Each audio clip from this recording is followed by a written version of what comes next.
Hello, and welcome to the Herondale Boy Support Group podcast. I'm Melanie. I'm Ginny. And I'm Allie. And we're here to help.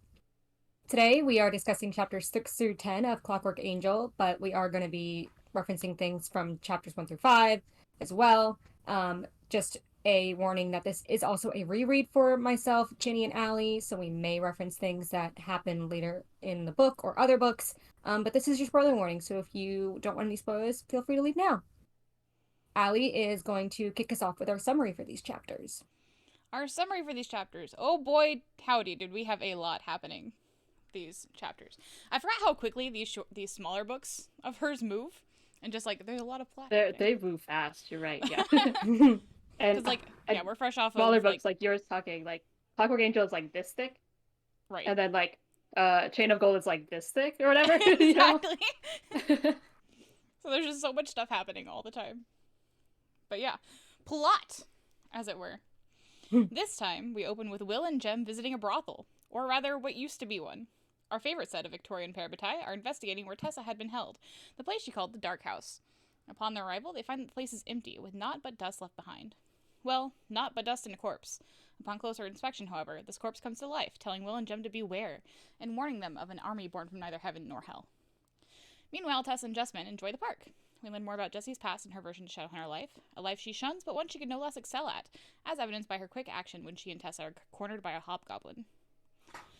Charlotte and Henry continue to interrogate Mortmain, and we learn more of his fascination with the Shadow World. While Charlotte holds concern for his foolhardy nature and hubris, Mortmain points their concern to someone by the name of De Quincey.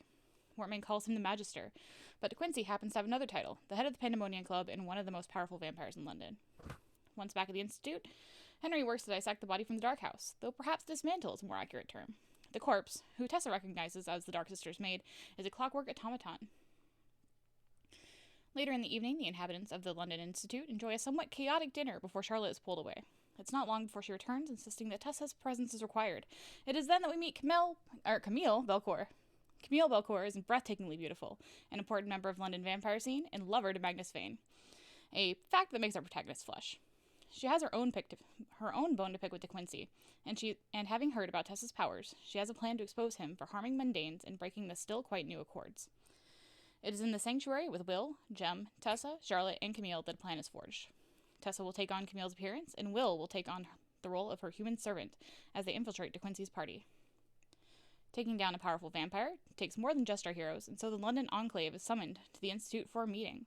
Will, Jem, and Tessa secretly watch the meeting through a magic window Will carves from the floor, and after some squabbling, the Enclave decides to take action. At De Quincey's party, Tessa dazzles as Camille, though perhaps not as much as Will dazzles as her human subjugate. With Magnus Vane at their side, they socialize before sitting down for the spectacle of the night. Our protagonist grows tense as a hooded human, oddly accused of betraying vampires, is brought into the room. Will is adamant not to mess up their chance, insisting that he cannot summon the rest of the Enclave until they have seen De Quincey draw blood. As they wait, Tessa only grows more anxious. Finally, blood is drawn. As Magnus Bane pulls her from the room, the hood is removed, revealing naught but Nathaniel Gray, Tessa's brother. Gasp! Exactly. Yeah. The reveal. Right. The big reveal. I was telling Allie because I was finishing my chapters last night, like on the couch. As you're rereading this.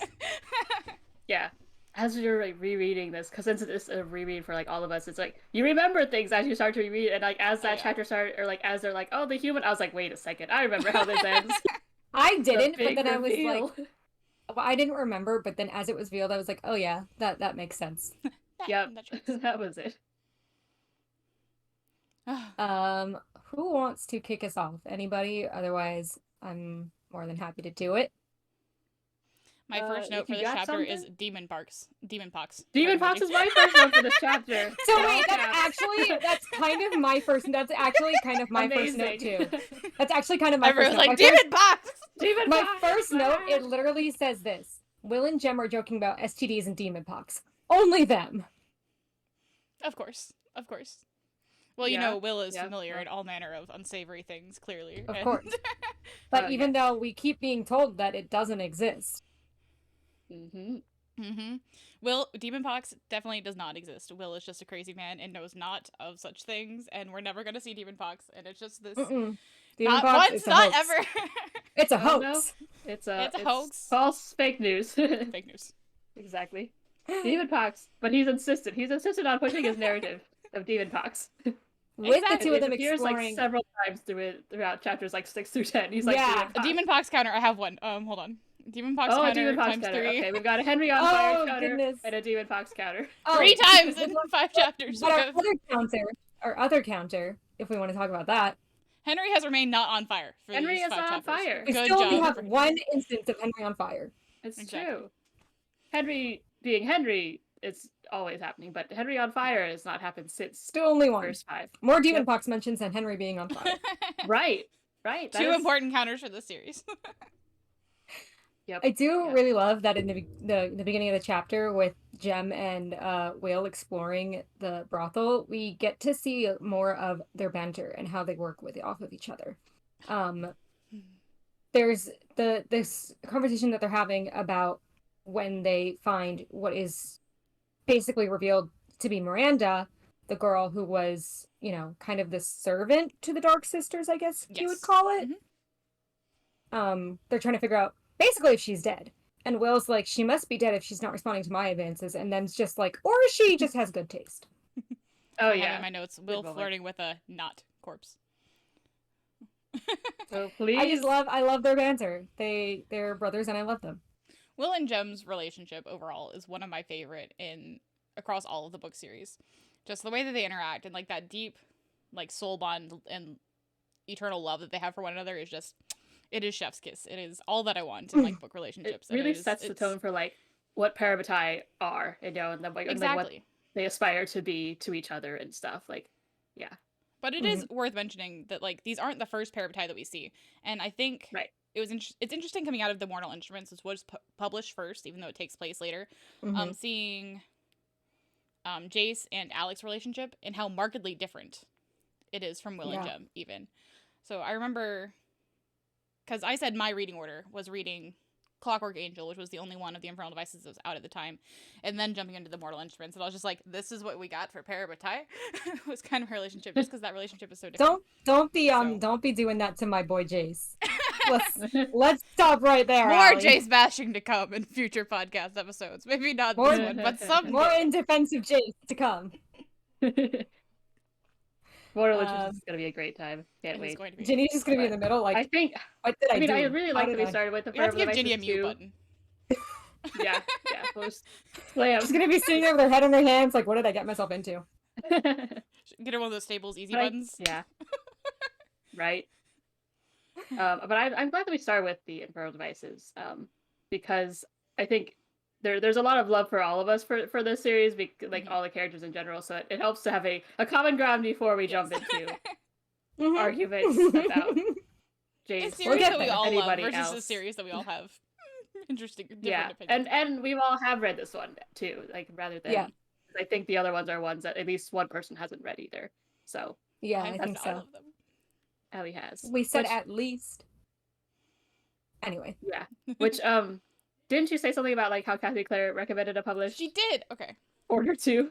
Yeah. So recently she was on. Yeah, she was on Instagram recently, and she posted a reel where I think she's at like a signing or some event, and they are asking her about her recommended order. And first of all, she spends like a minute defending your reading order. It was like, you could read them in whatever order you want, blah blah blah blah.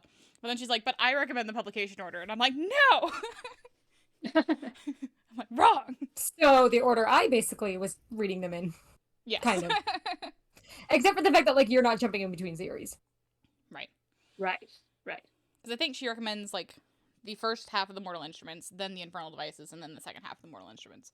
Which again, if that's her order, that's her order. I don't understand why you would jump in between series. I guess like you could technically say TMI is like a part 1 and 2, but it's like still a whole thing. Is it that cohesive though?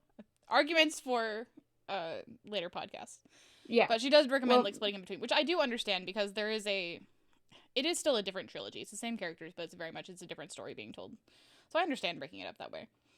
But I think one of the things that Cass Clare does well that we talked about last episode too is just like these lines that continue throughout the entirety of the series. There's a lot about like familial lines. There's a lot about like Shadowhunter culture that we're learning as it happens. Like, in this series, the Accords are 10 years old at this point. Like, they're so very new compared to when we're hearing about the moral instruments. Exactly. And, like, the issue with De Quincey is that he takes offense to the Accords, and it goes against his, like, centuries-long vampiredom, or whatever, and therefore he's actively rebelling against it. So I think that it's a lot easier to appreciate these lines and seeing as they all happen in a timeline. And, like, I understand publication order, because sometimes things change. Like, a book series isn't written until it's written. So sometimes there's, like, hints placed that don't pan out, or something happens that doesn't quite align, because, you know, once you write a lot of books, there's a lot of lore that it struggles to keep consistent. So while I understand her argument for that publication order, I vehemently disagree. And I think there's also an argument to be made for starting with the Infernal Devices as her second trilogy. Like, it's a more polished product than Mortal Instruments. You sort of have this chance to, like, fall in love with the world first before you're pushed into the Mortal Instruments, which, upon reread, I think will be a little shaky compared to this one. But, yeah. We'll see. Yeah, like I said, I'm generally excited to read Mortal Instruments because I haven't done a reread of it. I haven't read them in many years at this point. Yeah. So it'll be interesting. I also imagine it might be, you know, a little less cohesive, but again, I'm gonna try go into it excited and just open-minded on it for sure. I have a feeling I will be heavily defending it. I'm sure. But that's not to say that we don't love the series. Like, no, you can be critical. Just my opinions will probably be stronger than yours, I guess I'll say. That's very possible. Yeah. Well, yeah. I mean, this is Allie's series here. Yeah. And then Moral Instruments is like Melanie's series. Mine, and then so pretty much. We'll get there. That's the distinction here. So we met like a lot of characters here too for the first time. Then we learned more about a lot of these characters. I wrote down notes, I think, about like, because we talked a little bit about like Charlotte and Henry last time, and yes, I can't like, yeah, like, and yeah, I remember last chapters having that remembrance that, oh, they have kind of a rocky relationship for a while, and like we totally see that even more here, and I'm like, So I have a note written specifically about the Clave meeting, and Charlotte's there running it, and Henry is late. Henry is noticeably late, and Charlotte is asked by the men of the Enclave, as it were, like, well, where's Henry? And he appears at the end, very much disheveled, very much Henry-like, just like, oh, I'm here, and I have this cool thing, look! And then his device doesn't work. Again. And I have an interesting note where it's like, being married to Henry's existence both bolsters and ruins Charlotte's credibility all in the same breath. Yeah. There's also them asking about Henry because he's supposed to be the head of the Institute, even though it's Charlotte. Because in this, I guess, time, you know, of history, women couldn't be leaders. Women couldn't do a lot of things. So basically, I think they mentioned this in like the first couple of chapters, that Charlotte would not be able to be the head of the Institute without being married to Henry. Yeah, exactly. Which is interesting because we see Shadowhunter women like fighting too, but there's still a hierarchy thing. And there's women a part of the meeting. The patriarchy. Right. But this patriarchy is still a thing, especially when it comes to like leadership. But yeah, it's interesting to see.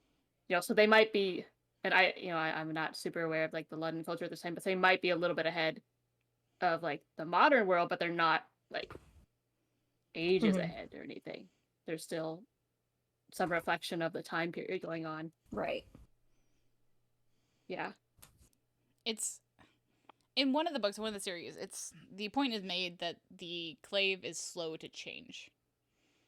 Is the thing. So like while they remain ahead, I'm using air quotes for those of you who are listening, in the sphere of like women's rights, there's a lot of ways where they kind of remain like stuck there for a while. Yeah. And like, I mean, obviously like any government organization. Like any government organization. And yeah, so at some point, like, the modern world does surpass them as far as, like, I know that homosexuality becomes a hot button issue, as it were, in the moral instruments specifically, and the Clave's reluctance to sort of accept that as a thing. And like relationships with downworlders as well are another thing that the Clave sort of takes time to progress on.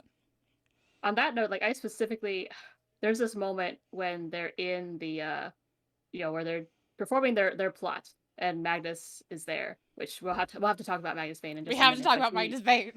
For anyone who's listening, I'm like, ugh, Magnus, love him.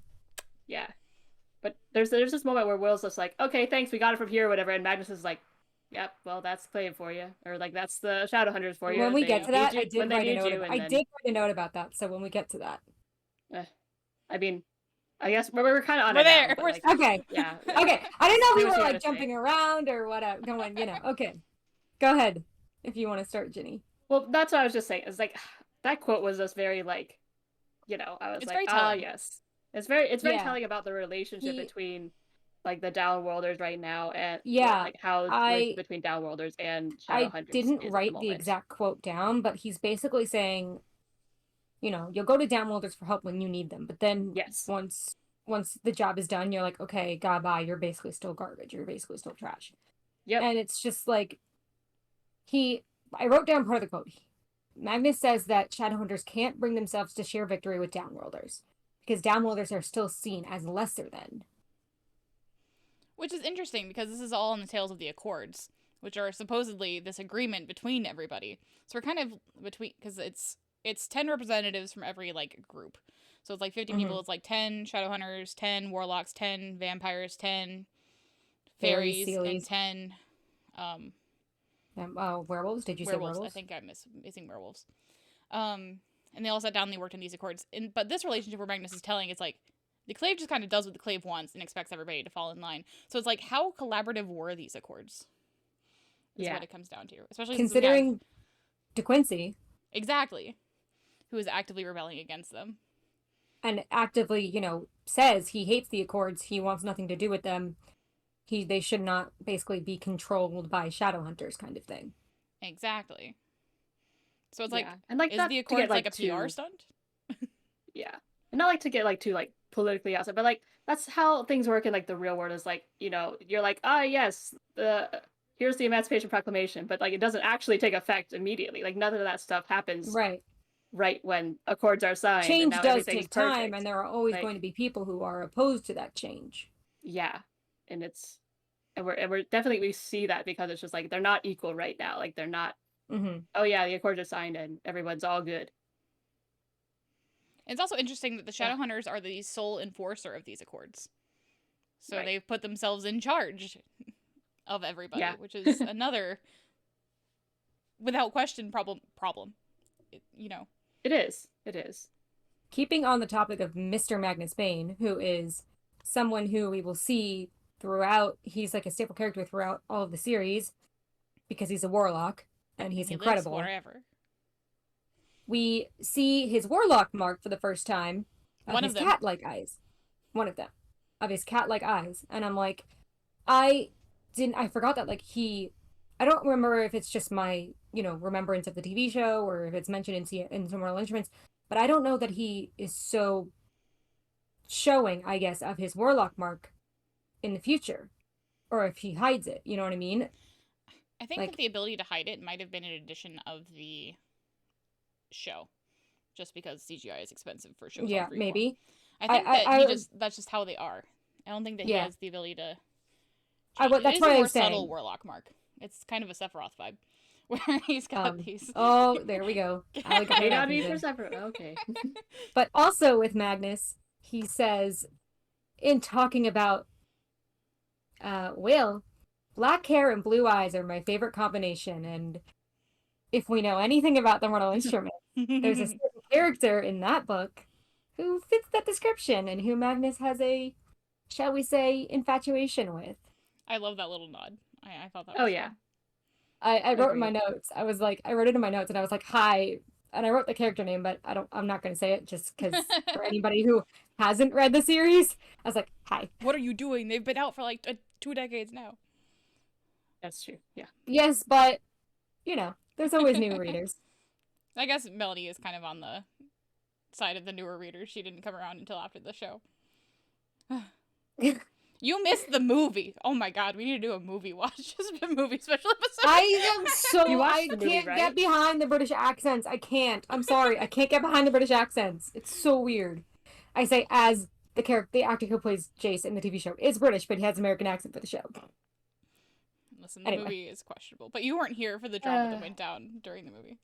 No. But back to Magnus. Magnus has 2 warlock marks, one of which we've learned about, the fact of his eyes, but it's also worth noting that Magnus does not have a belly button, which begs the question, where did Magnus come from? You see, for a long time, I believe that Magnus must simply have been hatched, seeing as how, children require a belly button, require an umbilical cord to receive nutrients from their mother. So therefore, if Magnus were born, he would have a belly button. But then I learned that even snakes, which are hatched, have belly buttons. Which begs the question, how did Magnus Vane come to Earth? And in this essay, I mean... I'm not... Okay. Thank you for coming to this episode of Allie's Bullshit Corner, where... Okay. No, that's true. That's true. Where has Magnus come from? Where... Without a belly button, like, yeah. So this reminds me of VeggieTales, right? There's the belly button song where they don't have a belly button and he's having an existential crisis because there's no belly button. We don't need to give Magnus Vane an existential crisis about his lack of belly button. I'm having an existential crisis on his behalf about his lack of belly button. I see. I think I need to bring us back on track, and I'm going to do that by talking about... I'm going to do that by talking about my girl Jessamine, because I will never stop talking about my girl Jessamine.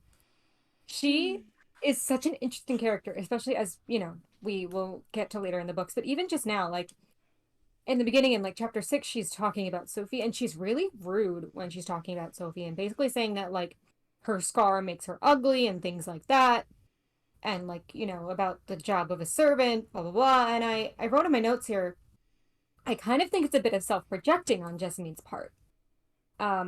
Jessamine knows she's pretty, but there's also that insecurity that she's not a proper lady because she's a Shadowhunter. And we know that Jessamine, her main, goal in life, the thing she wants most, is to be a lady of society and find a husband and, have a family. So I think she's sort of self-projecting that Sophie realistically could do these things, and she supposedly can't, Jessamine. I think Sophie's in a position to make a choice. Yeah. And she is, in Jesse's eyes, making the wrong choice.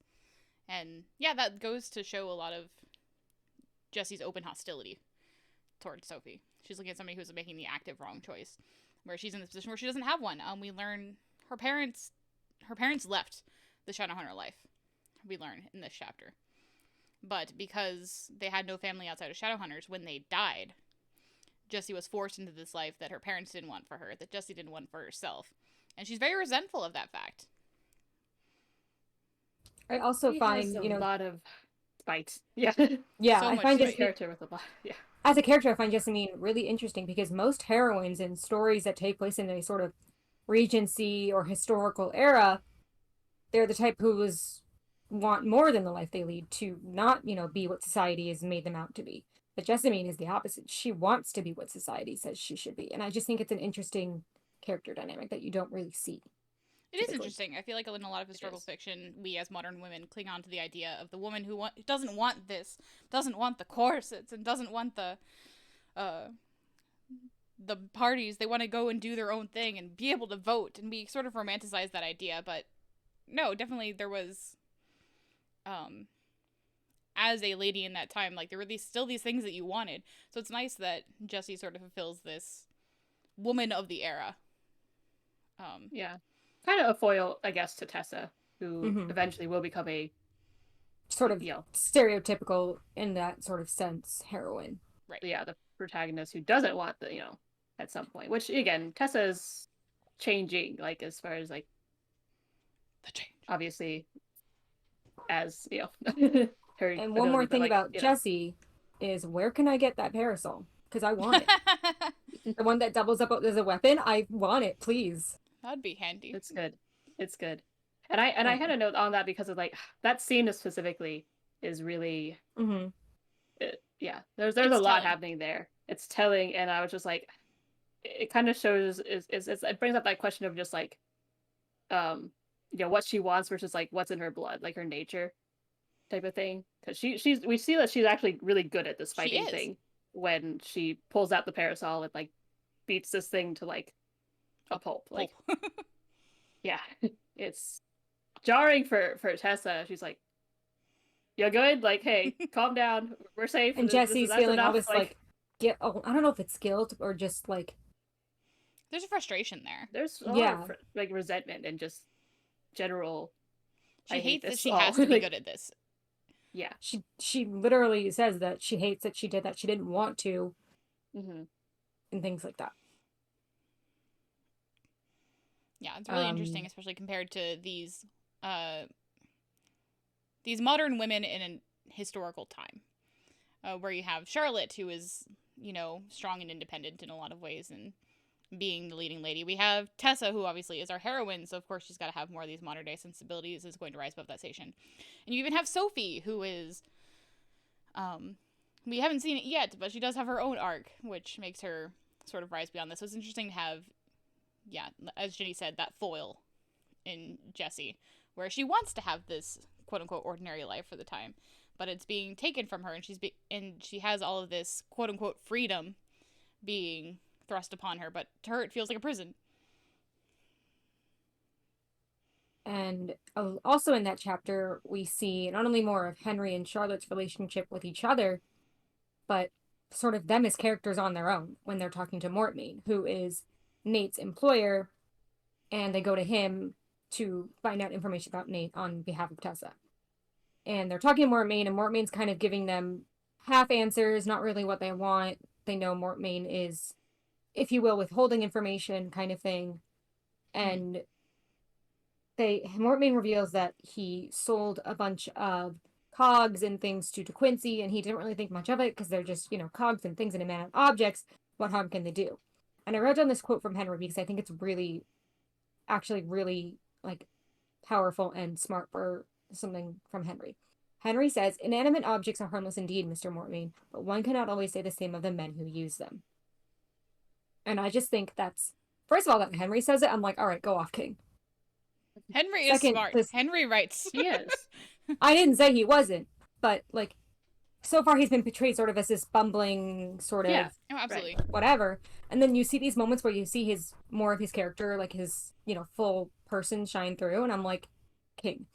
And it's just the way that, an object itself is harmful depending on the object, but it's also more about the person who wields that object. Exactly. And I just thought that was a really interesting quote that could still, be said about things today, but it's just something that I was like, oh, Henry is showing how intelligent he is. Yeah, exactly. I agree. I wrote down a little bit about that scene and just like that relationship. So it's interesting because like they go into the situation and like, yeah, Henry's the husband, but it's like there's definitely like Charlotte is bad cop here when Charlotte is bad cop doing their good cop bad cop routine. And even every as time you're trying to answer questions, and Charlotte's like, no. Yeah. It's a small 23-year-old. She's like slamming her hand on the desk. Henry will sort of pull her back a little bit. Yeah. And I was just like, go Charlotte in my notes, but I was like, and like Henry just like he admires her so much. He really before does. her like badassery. Like he really cares. He loves her.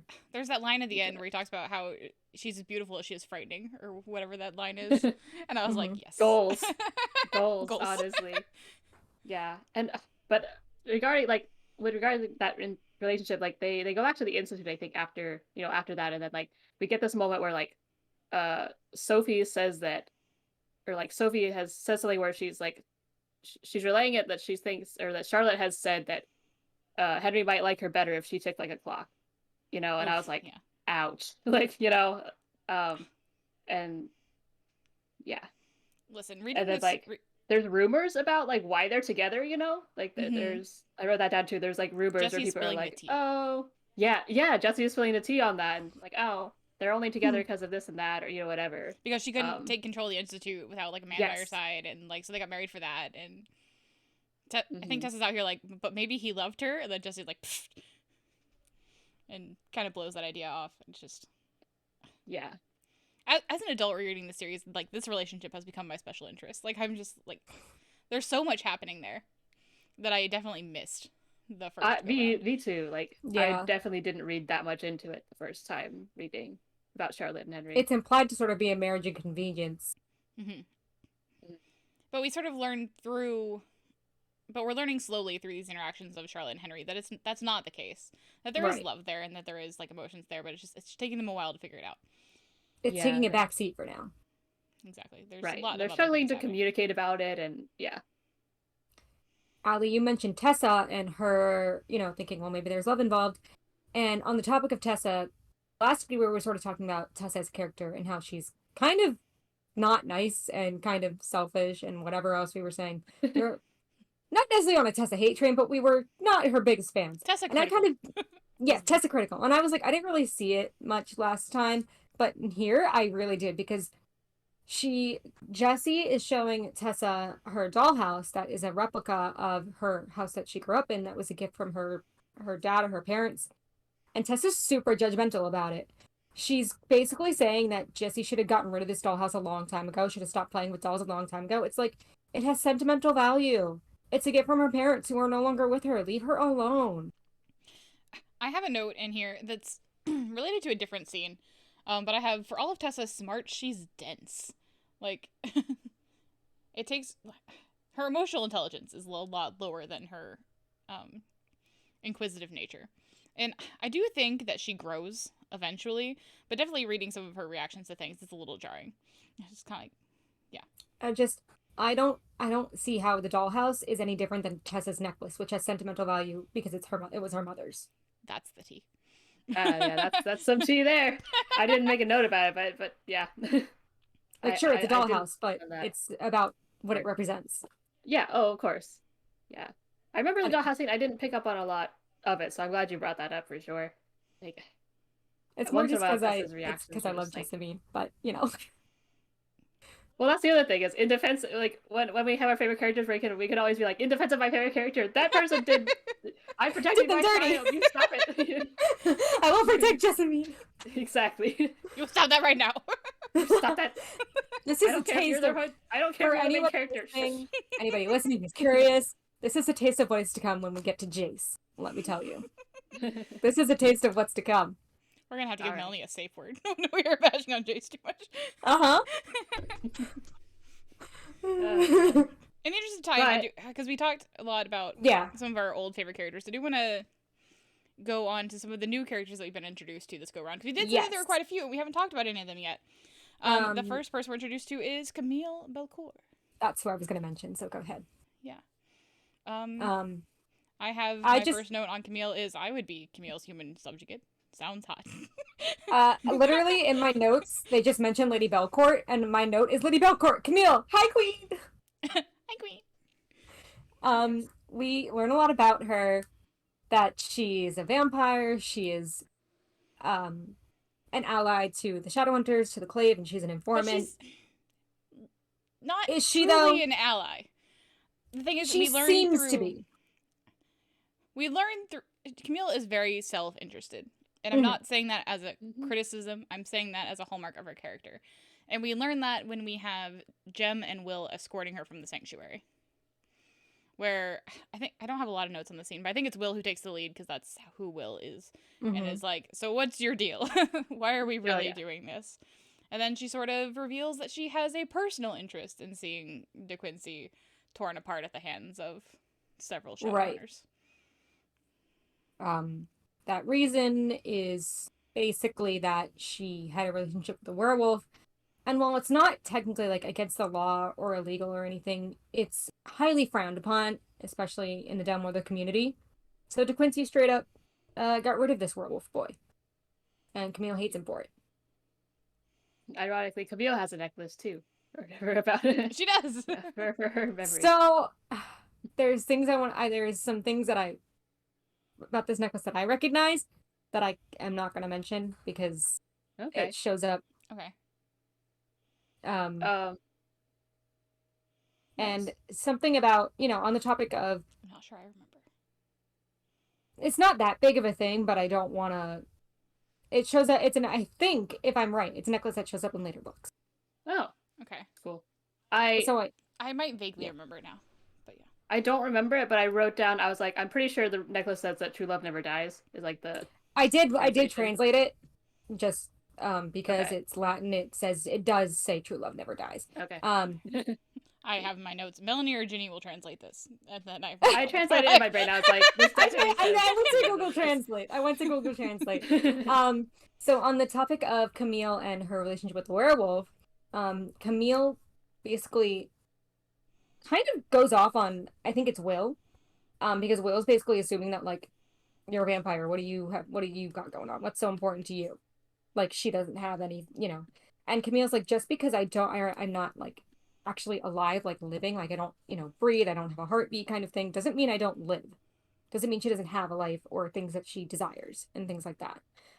And I think it's an interesting point to explore because, the Accords are new, and it's also, sort of how they, like, whatever we talked about a little bit earlier, downloaders being seen as sort of lesser than, that ties into that of, like, they're, not living creatures. What do they matter kind of thing.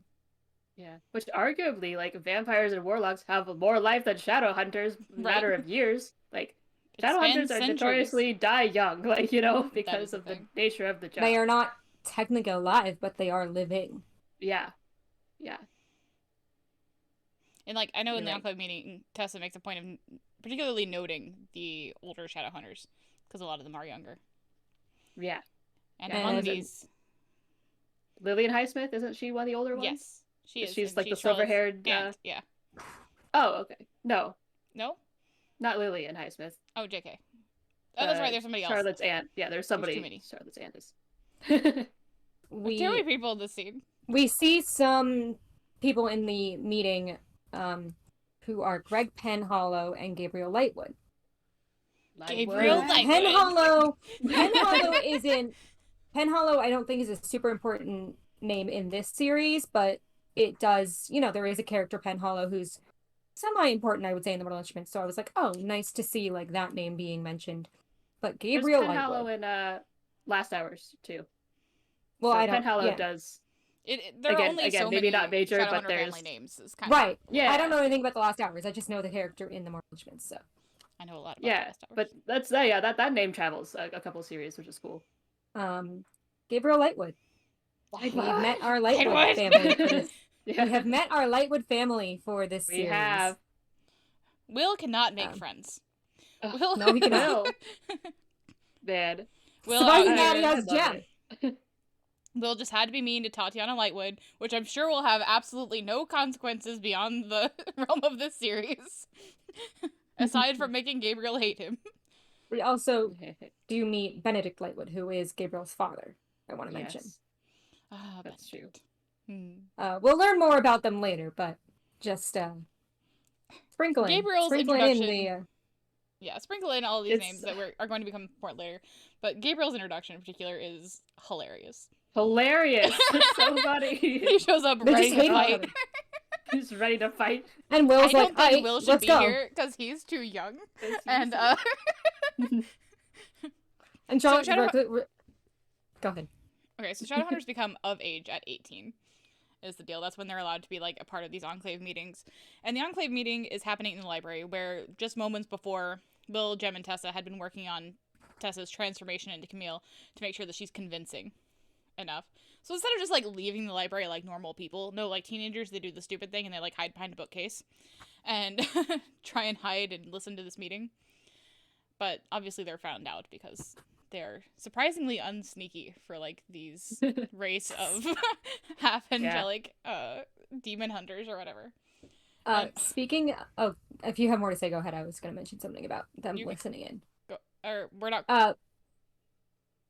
Okay. So speaking of them listening in,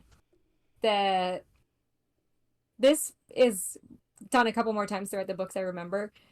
When they go to the floor above and they're, basically watching through like a glass that Will makes like a glass ceiling kind of thing, a one-way glass ceiling. They sit down, and I have it written down exactly how it is described because it's, oh my god. Setting her jaw, she went and sat down opposite the two boys so that they formed a triangle between them. Not so subtle way of representing the love triangle. No, well, there's that. There's that. You're right. And that I remember that formation of them sitting in a triangle. It was repeated, I think, multiple times. Oh my gosh. No way. I mean, there's only so many ways. I mean, technically, if you say any three people in any sort of thing, it's going to be a triangle.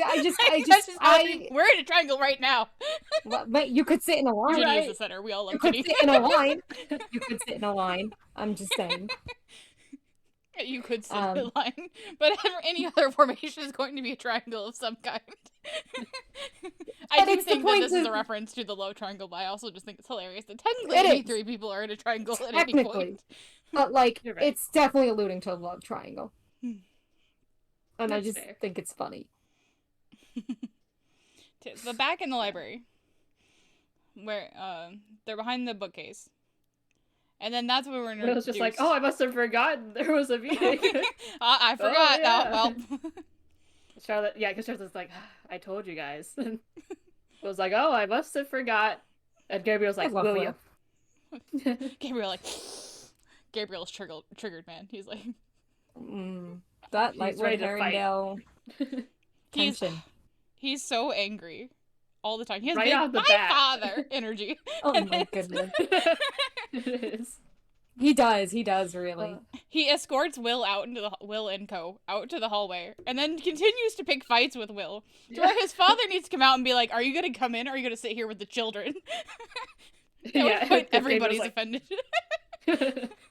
Oh yeah. And then even during the meeting, it's an important Clave meeting where Charlotte's like presenting the plan that they're going to do. It's like, and Will's going to do this. And Gabriel's like, I only see one flaw in this plan, and that's that Will's in it. And I think that Will should not be in this plan.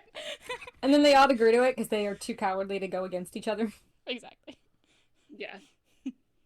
Which is an interesting look into like Clave dynamics and how all that works. Yeah. That's true. Yeah. Oh man. It was a great scene, and that's the thing is like, what, Gabriel is just like newly 18. Turned 18. Like there's no difference really in the maturity when you're like he's like, I'm 18 now and I'm so cool, but then he goes and argues with the 17-year-olds. Like, yeah. It's also alluded to. We get sort of what Gabe says that Will did, which is being, rude or something to his sister Tatiana. But Will also says something about what Gabe's father Benedict did, but he's cut off before we can find out what that was. Mm-hmm. He does. Yeah. He says something about unsavory relations with Downworlders, but does not elaborate. Right. I don't remember this, that... I know it's going to come up, but I don't remember what happens with that. I'm sure I will later, but... Yeah. I remember what comes up with that. We mentioned it 3 times in this chapter. Yeah, I vaguely remember. Not the specific details, but the... So we've talked a little bit about Sophie previously in regards to other characters, but talking about Sophie on her own, Charlotte tells the story of Sophie's scar and how that came to be. Yeah. We learn it was the result of the previous household that Sophie was in. The son of that basically tried to come on to Sophie, and Sophie repeatedly, denied and was like, no, blah, blah, blah. And the son lashed out at the rejection and scarred her because if I can't have you, no one else can. And can I just say men suck? Yep, you're right. They do. They suck. It is terrible. So there's Sophie... Continue. Go ahead. Well, she says a line, Sophie, I think it was Sophie anyway, that she looks at it as now anybody who loves her will love her for her true self. Yeah, Sophie says that through Charlotte. Charlotte communicates that idea. Yes. That idea to Tessa through Sophie's own words. Yeah. Yeah, and I just think it's a nice sentiment. It is a nice sentiment. It is love a her for good who moment she that is. Tessa and Charlotte have many, many scones and other things. Which I think is an interesting point that could lead us into that scene with Tessa and Will in the carriage going to the party. Mm-hmm. Where she is disguised as Camille. But they're having this moment where, Tessa's freaking out because she can't Obviously. fight. She hasn't perfected this Camille disguise and the actions and the speech and whatever. And it's just a lot of pressure. And yeah, understandably freaking out. And then they have this moment where they connect again over like books. Over the book that Will said he hadn't read. No, yes. No, he said he hated it, I thought. Yes, or, right. Yeah, something like that where and Tessa's like, I thought, And he's like, yeah, well, I lied. Yeah, Tale of Two Cities, which, interestingly enough, they talk about a character named Lucy. We're not going to talk about anything about that, but I did have a little... I wrote that down. I was like, hello? Yeah. Yeah. Anyways, that was cool because it's just very, I wrote it down again. I was like, Will's eyes are very blue once again. Ooh, speaking of counters, that also, this is the first time we get mention of the Herondale family hating ducks. Ducks! We did get ducks. We don't know why. She was called Never Trust a Duck. But Will says something about ducks being terrible creatures. And it's just a trait that's continued throughout, and I think it's funny. We do love a good origin story for hatred of ducks. Well, we saw the moment where, because like Jem's poking fun at it, because Jem likes to poke the bear sometimes. Jem was absolutely poking the bear. Jem's like, I like ducks. What do you think, ducks. Will? I like the ones at Hyde Park especially. So it starts when they're in the library. For context, prior to the Clave meeting, they're in the library. Tessa is working on her transformation into Camille because it's not as smooth as some of her other transitions. She's trying to walk with the grace of this centuries-old vampire and is failing. And Will is over there being an ass. Just going, Camille glides, and you're kind of waddling like a duck, or something along those lines. At which point Jem is like, hey, I like ducks. Like the ones at Hyde Park. Will's like, shut up. Yeah. Will's like, Will fuck you, ducks. He fed them like a meat pie or something, and then they ate it. Like cannibals or something. And then that's why he's like, never trust a duck. Bloodthirsty beasts. Yeah. Yeah, we do have, I forgot what I was going to say. Oh, we learned sort of about what a parabatai is, because we had mention of the word, but we had it fully explained in these chapters. It's from Greek origin, but I didn't write it down exactly, but it basically just has been adopted by Shadowhunters to mean like fighting brothers. Two fighting brothers, yeah. Which we kind of already figured out, but it's nice to have the actual explanation. Right. Which, on that note, like, there's a couple of lines that like Gems says, like on 174. I write the page numbers. That's what I do. Where he's like, "Where Will goes, I go," and I was like, "Whoa!"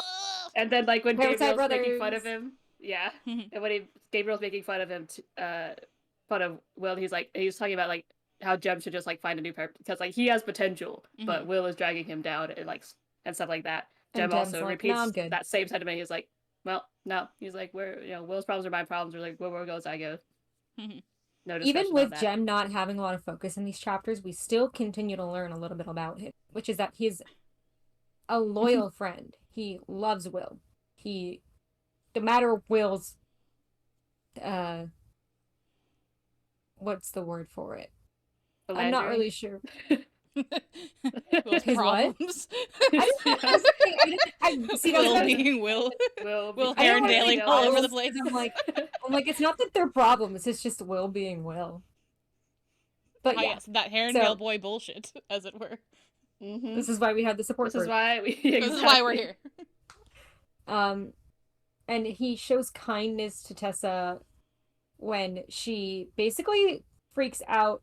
I wrote it down somewhere. Jem, is super protective and kind over Tessa when she I forget if it's when she first transforms into Camille or when she lets it go, when she sort of realizes that she doesn't need to breathe, she doesn't have a heartbeat, things like that. Jem is by her side, calming her down, bringing her back to the present and reality. Yeah, here it is. I just basically wrote, I do love Jem comforting Tessa after she's changed into Camille. It's very sweet. It is. He is the one to be right by her side after that happens, and it is very strange for Tessa and everything. Gotta give Jem a moment here. Yeah. Which is interesting because Jem does not have a lot of moments. We do not see him hardly any through 10 chapters. Like, we are halfway through the book at this point, and like, we've seen Jem alone for all of 5 minutes. Like, and even then, it was kind of ambiguous. Exactly. He's very much not the focus, which is a thing that I had forgotten from the first maybe series. It's just because we've finished the series, but I feel like I thought he was mentioned more. Maybe it's just that he is in later books. Yeah, like it's very Will. This book is very Will centric. I wonder if we'll see the opposite with Clockwork. I mean, Prince. Will is on the cover of this one, right? Right, and that's why I wonder Will's if we'll see cover the opposite. here, Jem's cover, Prince, and Tessa's cover in Princess. Princess. So yeah, we might see different when we get there for sure. Yeah, it's the thing I'm looking towards to see, because it's definitely interesting just how little we see of Jem throughout like the first whole half of this book. He's just kind of always in Will's shadow, which is interesting. It is interesting. Dun, dun, dun. Which is why when he gets his moments, they shine even more, I guess I would say. That's fair. I suppose. And Tessa relates, because we view so much of the book through Tessa's point of view and Tessa's eyes. Tessa relates to Will a lot differently than she does to Jem. Like, her interactions with Will are a lot more intense than her ones with Jem, consistently. And the way that she pays attention to Will in a room is so much different than the way she pays attention to Jem in a room. Am I using this to promote my Wessa has more chemistry than Jessica? No, because agenda. I would agree. But we agree. No, I agree. They have this moment where they're basically standing across from each other in the room, and Tessa finds herself staring at Will, and she also finds Will staring back at her. Yep. Before they both kind of blush and look away. Yeah. Or at least Tessa does. And that moment in the carriage too, like they're having that bonding over the books or whatever, then Tessa says something about like if she had blood at this point she would be blushing, and then like Will looks like a little bit more, and Will is blushing when they like exiting exit the carriage. She says she's not sure if it was blushing or being windswept, but I think we all know it was. You can't get windswept in a carriage or from the cold air or something, but like Tessa's denying it's the YA. Tessa's looking for an excuse. Exactly. It's the YA. They might have been blushing, but it could have. As just we been, said, like, we're 10 years in. We still know very little about Jem. Very little. Yeah, you're right. Yep. Which is really interesting upon the reread. It's just like, I'm finding a lot of things I didn't notice, like, but that I'm hyper focusing on now upon this reread. So, like, one of them obviously is Charlotte and Henry's relationship, and just like there's a lot happening within that. And then also, like, we see so little of Jem. He's just kind of like consistently in the background, which is interesting. And I think it's Gabe that makes mention of Jem's disability. For anyone watching, I'm doing air quotes around disability. And Tessa's like, what does that mean? What is that? And Jem, I think it's Jem who's like, he just means don't worry about it. Yeah. Like, He's just like, I'm just like sick, okay? Or he's just like, I'm sick, don't worry about it. We don't worry about it. But obviously there's something more there. Right, because the first time, like, we don't see him until chapter 4 or 5 because he's so sick that he's not even like making appearances. And then at dinner we do see him, and has a coughing fit or whatever it is that it's kind of serious. Coughing up blood really be the generic "this person is ill and hiding it" thing, isn't it? It's true. Yeah. It is. Coughing up blood is universally recognized as. They do say something about what, like, I think they said something about Jem could pass as a vampire because they did of his, of his pale skin. Yeah. And I was just like, Because not that...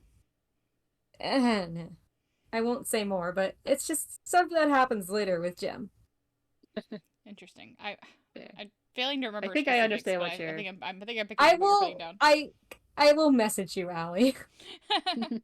Or text you or something. Well, listen. I don't get to be part of this triangle. Well, because we're in a line again. Because you didn't. We're back to a line. Okay, fine. You know what? No, I will do it both of you because I was thinking about the Mortal Instruments, but I guess it happens in this series, so it's fine. I will. Ginny's read the Mortal Instruments. She didn't finish them. I read the first trilogy, and book 4, but yeah. We discussed this last week. I did not finish that. Anyway. And yeah, I mentioned that too, where it's like Camille makes like the comment of like, oh, that Jem could be a vampire, like because of like he's pretty, and then like the pale etherealness of Jem in general, and then like Will is pretty enough to be a vampire's subjugate. Will is pretty enough to be the slave. Yeah. And during that whole party, Tessa was just everybody loving very it. good. Tessa was living for that moment where she could just treat Will like he was nothing. And I was just, like basically have her way with Will, and Will couldn't do anything about it. And I was just like, it got locked. It's fine. Yes. I was like, everything about this, yes. Will probably wants to be stepped on, let's be real. It's fine. That is something that Will would want out of a relationship. Anyway, more on that in DMs and potentially future episodes. And James's bathtub channel in the Discord is the right. James's bathtub channel. If you want to hear that, hilarious for anyone who's read the last Discord. hours. But oh my gosh, I have not. Yeah, when Allie made that, I was like, I don't know what this is. But I you also will. don't know anything about. Yeah, She put Matthew's game room, and I was like, which is also mean. Listen, I was just out here like, I'm going to drag all of our last hours children. That's true. Well, so if you haven't joined the Discord, join the Discord. Please, we're chaotic. If not but to we're appreciate our clever naming conventions. Oh yeah. But before, I know we need to get close to wrapping up here, but before that, I did want to mention how Tessa's powers seem different at the party. Yeah. She's being advised by Camille's inner voice, which I thought was interesting because that's not what we get when she's doing these short transformations. Yeah. And yeah, that clocked me. Well, odd. I'll leave it brief, but it could be that it's different because the people she's previously changed into, aside from Jessamine, were all, no longer alive, so they don't really have. Also known as dead, no longer alive. Yes, but I was trying to say the nice way about it, Allie, okay? There's no nice way to say that somebody's dead. They gone. The bodies have been cold a minute. It's fine. This is what I have to deal with on a daily basis, the two of them. Specifically, Allie. Specifically, I'm Allie. not even sorry. She never is. She mentioned that she had Jesse's. That is a good point. Yeah. Yeah, she mentioned she has Jesse's inner voice when she changes into Jesse. So it could just be a. Yeah. She mentioned when she struggles to find Camille's inner voice, they mention like, oh, maybe it's something that is different because people you've changed into have been dead. Allie. I remember that part. and Tessa says no because I was able to hear Jessamine's inner voice and her thoughts when I changed into her. Okay. Okay. Interesting. Yeah, I think just to leave it at that. We'll wrap it up there. But yeah, I thought it was interesting too because I took note of that. I thought it was different than even when because Tessa remembers like getting those feelings from Jessamine when she she understood, like she felt the rage and the anger and the whatnot, and like Camille's like there's like a block, like Camille's thoughts and feelings are really protected. But then when she goes into these situations, it's like having that little earbud in your ear is kind of the how it feels. You mean like this? Yeah, like that. Right. It's like when you for anyone listening, I'm wearing the earbud. stealth mission, the ops mission, and then you're getting directions from the little voice in your ear when you meet DeQuincy or when Magnus. Person. Yeah. You remember fucking Magnus? It was good. Right. Okay. It was on that note. On that note. This has been the Herondale Boy Support Group. This is who we are, Herondale Boy Support Group, and we're here to help. We are here to help, and we're going to be helping with chapters 11 through 15 next time in 2 weeks. 2 weeks from now. The date on that is July 8th. Or no, not July 8th. July 9th. July 9th. At noon. Join us then. Eastern Standard. And if you are interested in joining our Discord, links in wherever you're listening. I will also put it in the chat right now for anybody who might be lurking on our Twitch stream. Because we are live on Twitch. If you're listening to this through Spotify or Apple Music or YouTube or wherever you're finding your podcasts, we are live every other week at noon on every other Sunday at the Herondale Boy SG pod on Twitch. So come hang out with us if that's the thing that follow you're us enjoying. On Instagram, Twitter, Tumblr. Yeah. All that kind of fun stuff. But until then, we will catch you next time. Bye. Bye.